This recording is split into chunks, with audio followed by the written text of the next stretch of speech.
Bernie Marcus is an American legend. Not only is he the co-founder of the Home Depot, he's one of America's biggest philanthropists. Bernie's marketing instincts and leadership shaped how we view customer service and work culture. I've had the honor of being mentored by Bernie over the last 5 years. We've had many conversations about the challenges and opportunities that the current business climate presents. I invite you to listen in on this special episode. Bernie, it's been really a bucket list dream of mine to be able to record our conversations. We've known each other for 10 years almost. 10 years, yeah. So it's amazing 10 years. Amazing. I'm so grateful. We've done so much together. I learned so much from you. I read everything you wrote. I listened to all your podcasts. And so what a pleasure it is for me to be able to sit down and actually talk to you. Legend. What's amazing is that you wrote this book called Kick Up Some Dust. And I think to myself, you never just kick it and retire. You're always doing something. What made you want to write a book recently? Well, we had a coronavirus and we were locked up actually. And what do you do when you're locked up? It's a time to sit back and reflect. And I found Catherine Lewis, the co-author, and she actually took my words and put them into a book. And we talked about, number one, my life and my philanthropy. I'm 93 and I'm still going. And I intend to go until the day they carry me out in a wooden box, hopefully made by wood at Home Depot. So I just know I'm trying to do the best I can. And we are making an impact. We are doing so many things that are really good for America. But I think part of the book is that the American dream is still alive and well. And I think that people are losing faith in that. And the American dream is a capitalist dream. Let's call it what it is. It's a capitalist dream. Everything we have in this world today was built by capitalism. Every hospital, every facility to handle people, whenever there's a tragedy, the philanthropic world comes out. Most of their money has been made in the capitalist world, not the socialist world. And this is a book about why capitalism is great, because somebody like myself, with parents brought up in Europe, in Russia, Ukraine, in fact, they came over here with no money. We were poor as hell. I lived in a 4th floor tenement, and I went to public schools, and we had times that we didn't have money to eat. My father was a great carpenter, but a lousy businessman. And so when he worked and he got a salary, he got money, we were okay. Other than that, we weren't. But the truth is, it was a good life because we had each other, we had family. And the family believed in each other. And my mother, who suffered from rheumatoid arthritis, was the greatest teacher I ever had. She was in pain 24 hours a day, but yet had such control over her mind and thoughts. And everything that I believe in today, basically those tenets, those original thoughts and the way I act today comes out of my mother. As poor as we were, we did tzedakah. And I mean, we were poor. So instead of a Charlotte Russe, you don't know what a Charlotte Russe is, but in Newark, it's kind of a delicacy with whipped cream and a little cake in it with the cherry on top. That costs 5 cents. My mother, every once in a while, would take away my Charlotte Russe and put the money in a pishka until she filled it up, and then it went for something. Was a pishka for charity? Charity. It was Trees in Israel or some local charity. But here we were. I don't think anybody's poorer than we were. Honestly, even today, I look around. They got cell phones, they got cars, they got TVs. We didn't have any of those things. And we had, if my father didn't make it, we didn't eat. It was as simple as that. But we had love in the family, and the family was able to proceed. And So here you are, you start out poor as can be, with virtually nothing, a household where Yiddish was spoken, not even English, and you look at where I am today. What was this road that he took to get where he is today? And how is it that this could happen in this society? It can't happen in Europe, can't happen in China, can't happen in Russia for sure. That's why people are coming over the borders. They all want to come here because they want to have the American dream. And by the way, many of them will turn into the people of tomorrow. They'll be in charge of this country, and they'll be the capitalists of this country if in case our government doesn't turn us into a socialist organization, which they are trying desperately to do. And we just have to fight them. I retired about 20 years ago, so what do? Go out to play, build a big boat, fly all over the world, have houses all over the world. I have enough. I mean, this house is enough for me. I don't need to have 43 houses, and I don't want to be on a ship. So I put my time into philanthropy. And we have many things that we are working on, and I hope that we're changing the world, Marissa. I really believe we're changing the world. Let's talk a little bit about your journey. So you actually had quite a bit of adversity as a child. You did not come from a wealthy family. Right. You did not come from parents who spoke English or were parents who were not really able to give you a leg up, except that they gave you experience. What do you think about your childhood really made you who you are today?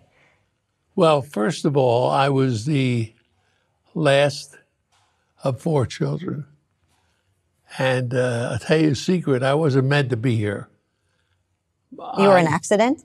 My mother was rheumatoid arthritis, as I told you. At the age of 40, she was bedridden. She couldn't get out of bed. She couldn't function. She didn't have use of her hands or her feet. She had 3 children and a poor family. You can imagine that. A 4th floor walk up. And there was a doctor, a Jewish doctor, in fact, came to the house and said, "Sarah, I think the only thing that might help you is to have a baby, to have a child." Wow. And I don't know how the hell they did it, but they did. They managed to conceive a child. Unfortunately, it was a miscarriage, but they went back and did it again. You could imagine this woman 24 hours in pain. And I was born on Mother's Day. And the day I was born, my mother got out of bed and she was able to function for about 25 years after that. Wow. So I was like the miracle baby. And so I was so much younger than the other people in my family that they kind of lost track of me. And I did all the things I wanted to do in my life by myself. And I mean, when I was 7 or 8 or 10 years old, I was going out to Ebbets Field, watching baseball games. I worked with a circus that came to Newark, helped put up the big top. I did that. I think I did about everything you could possibly do in your life. And as long as I showed up for dinner, that was fine. Okay, I heard a rumor that you were part of a gang. Is that true? Yeah. How did that happen? Well, when I was in middle school, we had gangs. I was in a school that was half black and half Jewish. And we had problems. And so this gang, that was a prominent gang, and I'm talking about kids that were in their teens, low teens, 12, 13 years old. The leader of this gang used to beat the hell out of me every day. And I would come back the next day and fight him again. And he'd beat the hell out of me. I'd go home, I would get stitches in my head. I would come back the next day and fight him. And one day he said, I'm just tired of doing this. I'm tired of beating you up. You're joining my gang. And I did join him, and I became second in command. And so I ran with this gang while I lived in that neighborhood. And we finally left that neighborhood, and I left that gang, but it left a lot. It left a lot with me, and they came back over the years. I saw pieces of them, and we crossed each other's paths, and they were a good gang. In those days, they didn't carry guns. Nobody carried guns, and we didn't hurt people. Nobody got hurt. We beat people up, but that's it. And I did my share. So you were pretty strong. I was a wiry, strong kid. Wow. And tough. I was not an easy kid. I was very, since I was independent, I was very, very tough. And we had a lot of issues on being Jewish, and people would call me a name, and I would just put them out, and that was it. Yeah. And I learned not to take any crap from anybody, and I stayed with that for many, many years, not taking any crap. And look, you make the best out of the worst. I didn't know I was poor. I didn't know that I was taken back. I didn't do any of those things. My life was pretty good. I had nothing but love in my family, and I had friends everywhere, and I did everything I wanted to do. And my life was good. I think it was a great life. Yeah, what's amazing about you is that no matter how much adversity you went through, you never see yourself as a victim. Oh, God, no. No, all of those things help make me who I am. I mean, all adversity, when you go through adversity, it does two things. Either it destroys you or it makes you stronger. And in going through adversity, I learned that if you learn from your mistakes, if you listen very carefully to, and reenact what happened to yourself, you just don't do the bad things again. You don't do the things that hurt you, and you move on. And so my mother used to say, don't dwell, move, and I did. Well, one of those moments of, pit of despair that you went through was that you were fired from your job. But I guess that's what led you to start Home Depot. Is it right? Yeah. So you were a gang member and then you got fired. Yeah, but that didn't stop you. I was a CEO of a great company, and we were building stores all over the country. It was the predecessor of Home Depot, small home improvement stores. And I learned what Home Depot was going to be about by operating those stores, because I developed this future Home Depot in my mind. And I knew that we're going to put all other stores out of business because this concept was so great. And then I had this Sandy Siegeloff, who ran this company, that controlled my company. He owned 80% of my company. We were public, but he owned 80% of it. And one day I walked into a meeting with Arthur Blank and Ron Brill, who were two guys working with me, and we were all fired. Why? He hated us. He saw me as a threat to him in his own little kingdom. His board, I happened to be at one of his board meetings, and they were talking about succession. And Sandy was talking about succession. And they said, what do we talk about? We have the guy in the room. And the board members pointed out to me. And I knew that was the day I was finished because I became a threat to him. So he came up with some cockable story and tried to make our lives miserable, reported me to the Justice Department for a violation of labor laws, and did everything in his power to destroy me. Wow. But fortunately, I had a good friend called Ken Langone, and Ken Langone, in hearing that I was in this problem. When I called him, I thought he was, oh, poor Bernie. I'm sorry for you. He said, good. You just got hit in the ass with a golden horseshoe. And now we can open the store that you told me about. I never told him the full plan of what the store was. I gave him an idea. I just told him that this was going to put everybody out of business. And he made money on the handy-dan stores. He became a major shareholder. He sold all the stock out to Sandy Siegaloff, and their investors reinvested $2 million into this new thing that we're opening, eventually called the Home Depot. Amazing. And Arthur came with me, and Ron Brill came with me, and we brought great entrepreneurs into this company with us. And you know the story, it's so successful today. And this is where the capital market comes in. We're totally uncapitalized. We had $2 million, that was it. And I envisioned opening 1,500 stores. With $2 million, well, it can't happen. And these were big stores, monstrous stores with 100 some odd people each store. And the pre-opening expenses would eat you up alive. And when we opened the 4 stores, we had rented property that we got.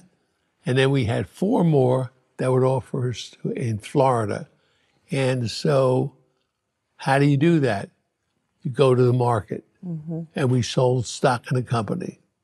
And selling stock in the company gave us the money to open the next 4 stores. And then when we opened 4 more, we went to the market and we got shareholders.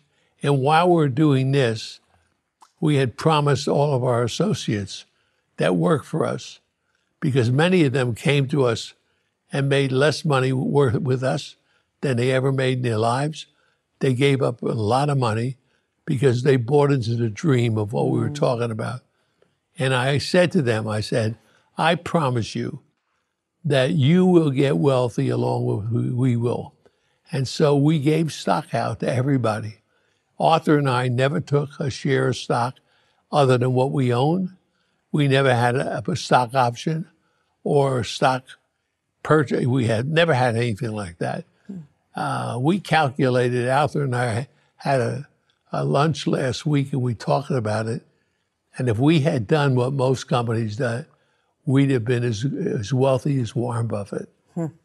But instead of that, we produced thousands of people who never had an opportunity, who broke their rear ends, worked 70-hour weeks, put in the time, and created the Home Depot. And they all became our partners, not our associates, but our partners. I remember they used to wear this thing where they would say, ask me, I'm an owner, right? Yes.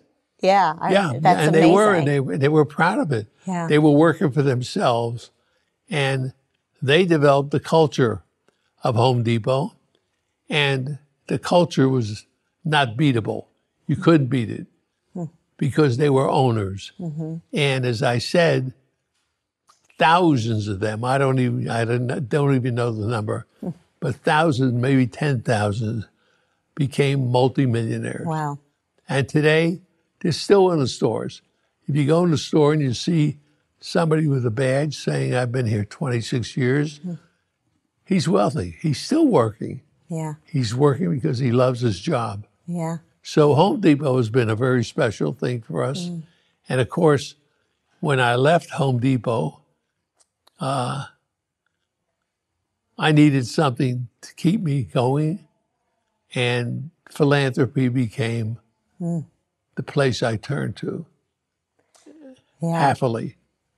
I want to talk about some of those amazing lessons that I've learned from you through your leadership at Home Depot. The first one is something that you learned from the person who fired you, and that was he fired you because he was threatened by you. But your philosophy has always been to surround yourself with smart people. Like, and I try to do the same thing. I try to be the dumbest person in the room, or sometimes I say, let me try to be the conductor. But I truly lean on my team every single time.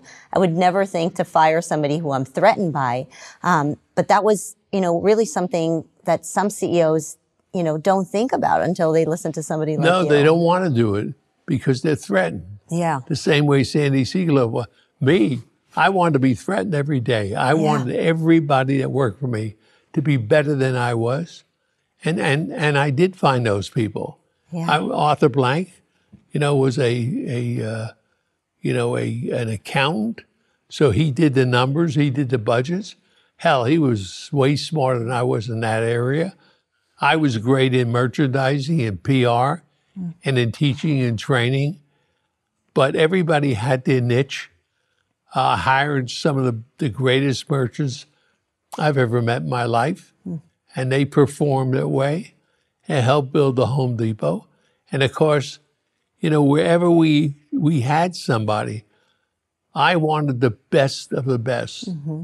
And, when you wake up in the morning and you're not alone and your life is on the line, which it was. My life was on the line. You got people out there smarter than you are, your chances of succeeding are pretty damn good. Yeah. And of course it was. Look, the Home Depot today has over 500,000 associates, wow. Does $100 billion in business, and is a very profitable company, mm-hmm. and will continue to be so. Mm-hmm. And they continue to create more ways of treating their customers mm-hmm. better and getting product to their customers at the lowest prices. And the formula still works. That worked 40 years ago. That formula is still the same formula. And the culture is still the same culture. And the company by itself is involved with so many different things. They're involved with military, ex-military. During the Iraqi war in Afghanistan, we must have had about 1,500, 2,000 people serving. Hmm. We made up their salaries, whatever they get paid by the military, and what they left, we would make up the difference, and we would take care of the houses. Hmm. So if the wife had a plumbing problem, roof problem, or any kind of a problem, she would come to Home Depot, and we would fix it. And Home Depot's continued that today. Hmm. And continues to do it with teaching veterans skills, hiring many veterans, and they put away almost $500 million in charities. And of course, everybody knows right. that if something happens, if there's a hurricane or an earthquake or, God forbid, a tornado, Home Depot trucks show up immediately. Mm-hmm. And our associates are in there, and they do it on their own time because that's the culture of the Home Depot. You have created something that I think has had such a huge impact on America, and that is customer service. I mean, I've traveled the world, and America has always been known, at least while I've been alive, for customer service. Right. But I don't take that for granted. I mean, you had this mindset that customer service is marketing. And I remember in one of your books, you talked about the importance of, in all of your books, you talk about the importance of service as something even more important than marketing. But you're really a marketing guru who understood that service is the greatest way to market, right? And well, think of the business we're in. People come into our store not to browse. Mm-hmm. They come in the store, they have a problem. They have a leaky faucet. They have a roof that leaks. They have some problem in the house. So when they come in our stores, we don't say, how are you? We say, what is your problem? And then we solve the problem. And we stay with them until they finish the problem. Many people don't know what a tool is. That would be like me. Yeah. Yeah. And they take you through the whole thing. Education. Education, and teach you how to use the tool.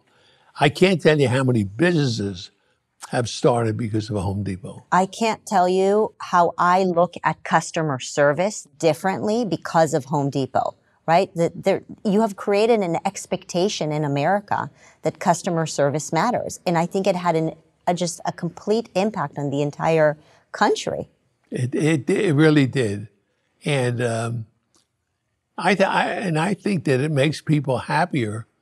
The people that work for us, I ask them a question. I'll go in a store and say, how many hours you work today? And they'll say, well, I worked 8 hours, but it feels like 2. You go into another store, not ours, and you say, how many hours you work today? And they say, it's going on forever. Yeah. 2 hours is like 12 hours. 8 hours like 40 hours. So they're enjoying what they're doing because they're helping people. Right. People come back and ask for them and say, tell me the next step. Yeah. You started to show me how to put a ceiling fan in. It didn't work. What do I do now? Right. And they take them to the next step. Or people are redoing houses today that never knew how to do that.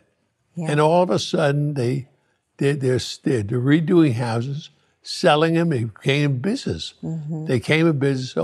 And so I can't tell you how many millions of people have really benefited from the Home Depot, both in stock and in new talent.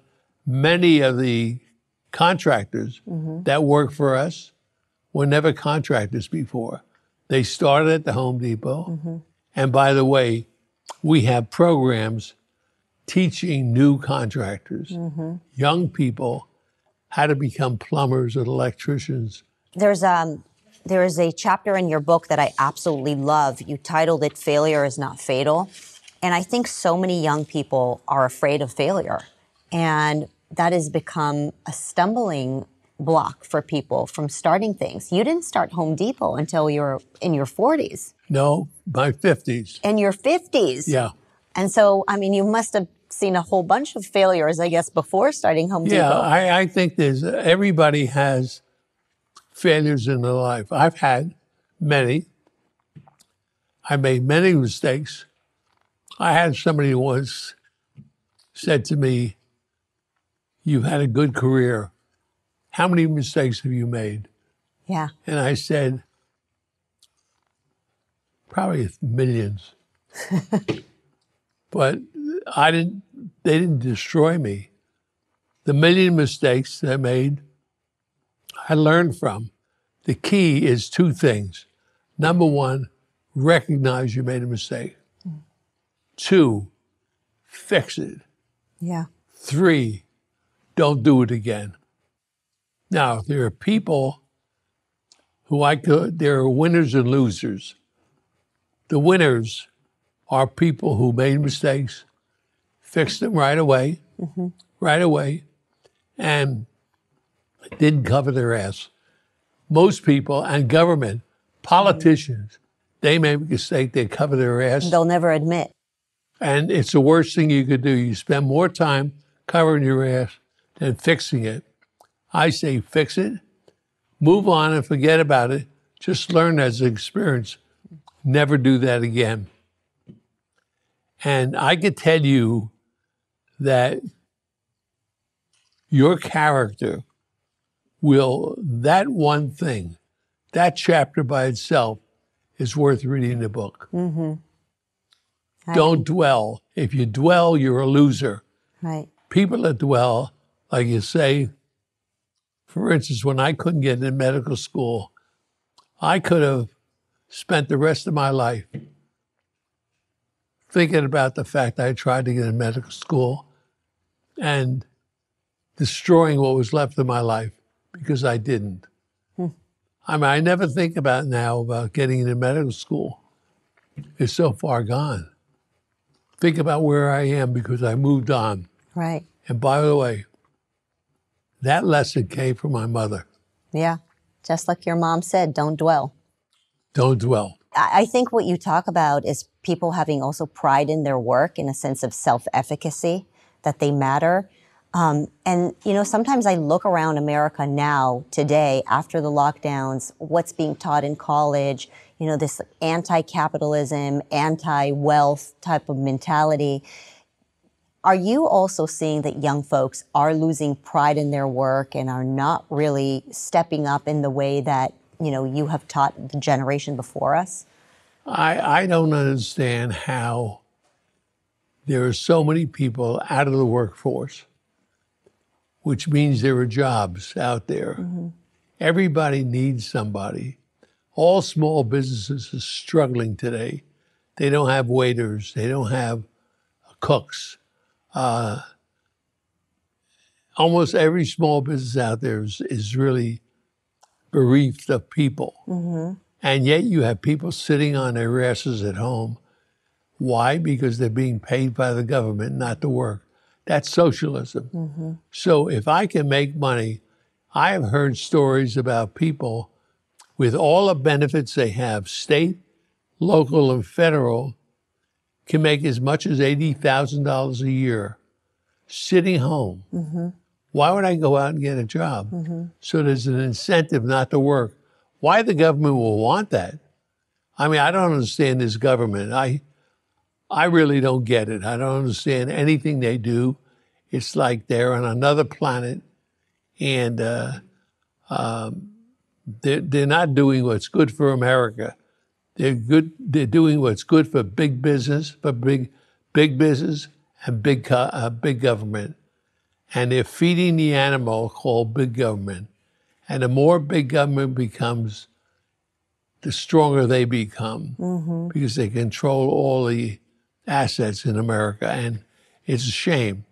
I would rather see the guys who come up and build businesses and create wealth the way we did and spread it around the way we did. So thankfully, there's still hope that we can save this world. Yeah. But the American people have to learn that their vote counts, and they have to really stop voting with their hearts and start voting with their minds. Right. What is going to help their family? Both in schools, by the way, the socialism they have in school, the teaching of CRT, mm-hmm. The terrible things that they're teaching kids, that they're born with a gender, we could change you, and don't talk to your parents. I mean, these are disgusting things. Yeah. I never even dreamed that these things could happen in America, but they are. I mean, one of the things that they're teaching in colleges, and they have been for a long time, is that capitalism is a dirty word, that, having ambition is not a good thing. And, you really come out with this book. You didn't have to write this book. You could just kick it, right? You could just relax. But, you really write this book as a gift for young people to revive our entrepreneurial spirit and get out there and build businesses. I mean, I just love some of the parts that you write about. First of all, you write capitalism is not a dirty word, which I think is an amazing chapter. You talk about get some chutzpah, which, by the way, I can pronounce properly because I speak Hebrew. What do you mean by that, by the way? Let's talk a little bit about what made you want to write a chapter on chutzpah. That means having the guts to do something that somebody else would not do. Yeah. Just to do something. But you're right about colleges. I think that if they invited me to Harvard to give a speech, they'd boo me off the stage. Yes, sadly it's true. And yet... Not because, listen, I have to tell you something. They would boo me off the stage, and yet here's a guy that helped build hospitals. I build trauma centers, stroke centers, the Marcus Autism Center for Autism. All the great things I've done, they would boo me off the stage because I'm a capitalist. Right. And I'm not ashamed of it. Mm-hmm. And I defend it. And I tell them, you're screwed up. If you listen to a professor who can never earn a living, he teaches here because he couldn't make it on his own. If he could make it on his own, he wouldn't be into college.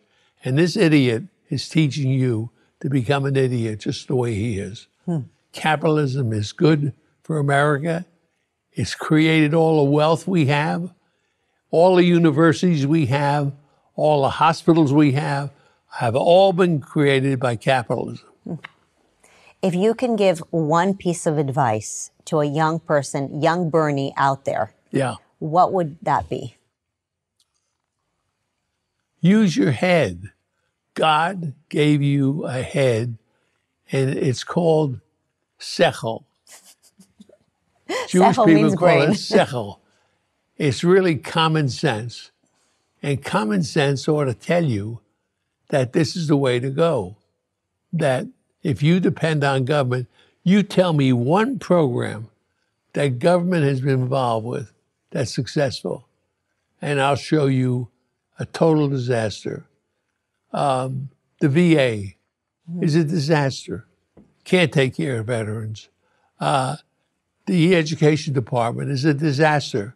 All of these are a disaster. The Department of Education is a disaster. Oh, what a waste of time. 125,000 people teaching kids how to dumb down. Mm-hmm. How smart is that? Our kids are dumber than they ever been in their lives. Yeah. If you can't read, you can't. Math is racist. You can't do math. How are you going to succeed in this world? Yeah. Even how are you going to succeed in your own life? You won't be able to do a checkbook for crying out loud. Yeah. So that's what they're teaching. And there's 125,000 people earning a living in the government teaching this stupidity. They're dumber than what they're producing. Yeah. And so it goes on and on. Yeah. On and on. We have energy department where they're cutting out our access to oil and gas. We could be self-sufficient, and yet we're getting gas from Venezuela, which is crazy. Right. Iran, which is nuts. It's just the world topsy-turvy. I don't get it. But I happen to believe that eventually the American people are going to be smart enough and vote these idiots out. They are idiots. I do think America is waking up, and I agree with you. You don't need a lot of money to be successful in the United States. You just need to know how to use your brain and hustle and be creative and really be okay with whatever adversity. Allow the adversity to make you stronger, like you say in your book, like you've done in your life, right? Yeah. And now you're doing so much good. So just final words on your philanthropy. What are some of the passion projects that you have where you're giving back to the world? Well, number one, I received a lot of anti-Semitism when I grown up. In the 50s, I wanted to become a doctor. I went to pre-med. I took 2 years of pre-med. I wanted to go to medical school. I wanted to be a doctor. I could have been successful. And I could tell you this, that I couldn't get into a medical school because they had a quota system. Only 10% of Jews were allowed. And that's the way they kept you out of medical school. Every single medical school, Harvard, Yale, you name it, belonged to this group where they had an automatic ceiling on how many Jews would get in.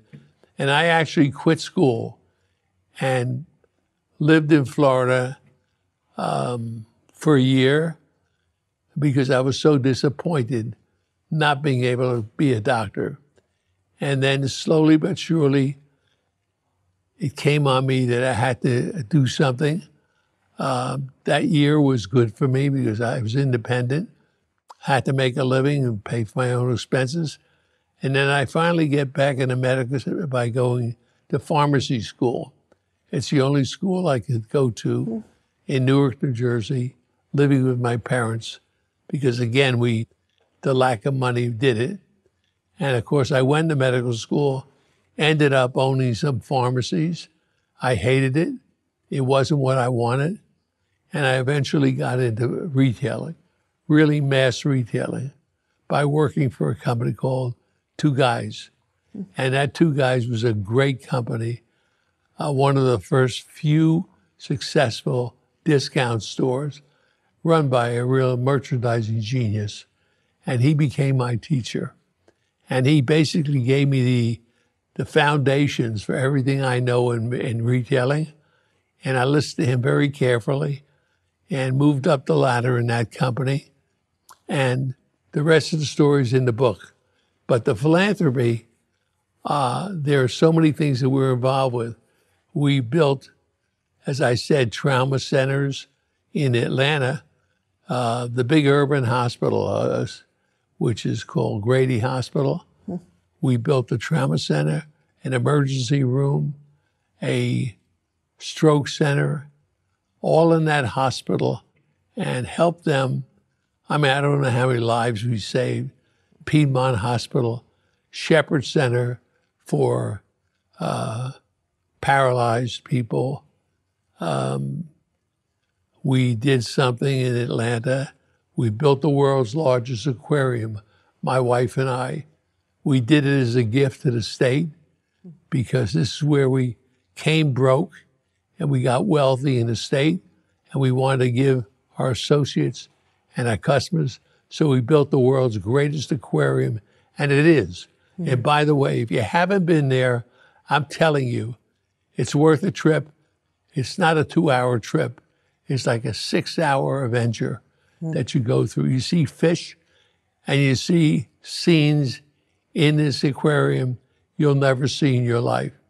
So we built all these things, and of course we've been involved with other things like the Marcus Autism Center. What got you into autism? Well, I had a woman working for me. She had a child that had these episodes where he would just scream constantly. We didn't know what it was. She didn't know what it was. And she kept taking days off, going to doctor after doctor. Nobody knew who it was. And she got me interested in it because I didn't know there were children like this. And as I traveled around the world, I went to different places that were treating these kids. And I saw that this is a major issue. Later on, they came up with the word autism. Well, we didn't know this, but actually something like 54% of childbirth in the world are autistic at different levels. And so we built the Marcus Autism Center, and today we treat more children than any place in the world by a multiple of 8. Multiple of 8. Wow. And we come out with a device by a company called Early Tech that we developed where we'll be able to develop, we'll know at the age of 2 months that a child is autistic. Wow. And if you know at 2 months that they're autistic, you could change their lifestyle. You could change who they're going to be because their minds are so permeable. And so that's going to be a major thing. The other thing we did is, again, we're seeing anti-Semitism come back in life, which I didn't think would happen again. Nobody ever thinks it's going to happen I again. never believed it would happen, but it's here, right under our noses, and it's terrible on campuses. So we have a program, it's called Route 1, where we send Southmoreland seniors to Israel, and they learn the facts, not the lies. So when they come back and they go to university and they're attacked by their professors and Palestinians on the campuses, they know the answers. Because they've seen in their own eyes the truth. They've been there, they've seen it, and they've worked with the people. They make friends with soldiers their own age who are Ethiopian, who are black actually, in all different colors. And to call an apartheid country is just a horror. And this last thing that we're involved with, which is the biggest thing we ever did, was the Avalon Action Network. Veterans coming back from the wars, all of them come back damaged. They say that the numbers are as high as 35% who either have traumatic brain injury, which is like a concussion that they don't recover from, or post-traumatic stress. And we discovered that there is no treatment for traumatic brain injury in the United States. No treatment. You typically, if you get a concussion, they tell you rest. That doesn't work. People stay with all kinds of problems. We have come up with the only situation. We have approximately 10 hospitals today in the United States that can treat traumatic brain injury. We treat the veterans first, and then we take first responders, policemen, firemen, teachers, doctors, and we teach them, we take care of them also. But it's the only one that has a success rate where we have the data, the actual data that shows that it works. And eventually, the system will be in every city and every state in the United States. That's our goal. It's the biggest thing I've ever done in my life. Incredible. 10 hospitals? Arthur Blank, who was my partner at Home Depot, has joined me in this, and many other people helping us. And we also have a program for post-traumatic stress. And this is where people don't have to go in for extreme treatment. Doctors are struggling with it. Policemen. Think about being a policeman in New York. Being a policeman in America right now, I just pray for these guys and women all the time. Many of them are struggling with this, and they're not functioning. They can't sleep. Yeah. They can't function in their jobs. They can't keep their focus, and you have to have a treatment for them. Well, we have something called Boulder Crest, and Boulder Crest handles them. And so between traumatic brain injury, which is concussion type thing, and post-traumatic stress, we have the thing covered. So I think that in the future, one day we'll have this whole thing done for the United States. Well, Bernie, you are a legend. God bless you. Thank you for everything you've done. Not only have you served America with teaching us how to be better entrepreneurs and providing better customer service, but you didn't stop there. You went into hospitals, you went into education, you went into helping kids with autism. You're a legend. You're a legend. Thank you. Well, the only thing I'm trying to do with this book also is to try to convince people. There are many people out here who have a lot of money and they spend it on frivolous stuff. Yeah. Frivolous. And I'm trying to convince them to give back to society and help make society better. Help cure somebody. You cure one person, it'll be something you'll remember the rest of your life. And so this book is a compilation of everything. It's really a compilation of free enterprise and charity. Yeah. And trying to convince people to become more charitable. And I hope if it's successful, if we turn out to prove, if there are 10 people that read this book, that turn into philanthropists, I'll consider this to be a successful book. Amazing. What a legacy. Thank you. Thank you. Thank you.